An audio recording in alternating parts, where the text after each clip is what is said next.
Sự kiên nhẫn thì có thể đắng chát, nhưng quả của nó thì luôn luôn là ngọt ngào.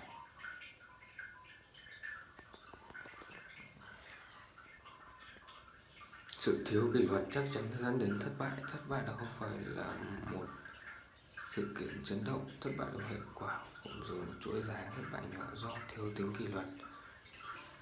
Kỷ luật là nền tảng xây dựng thành công. Kỷ luật là chất nối ý tưởng và kết quả. Kỷ luật là chất dẫn đưa cảm hứng và thành tựu. Kỷ luật giúp tôi có những cảm giác tốt đẹp bản thân. Một kỷ luật nhỏ cũng tác động mạnh mẽ thái độ của tôi. Tôi cam kết kỷ luật tấn công vì tôi biết rằng để cái gì có thể bay bổng thì cưỡi lên những ngọn gió. Sự buông thả vô định chỉ dẫn đến những đắng cay và thất vọng.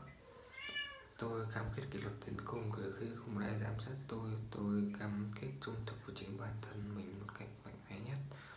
Tôi lựa chọn đối đầu sự kỷ luật thay vì đối đầu với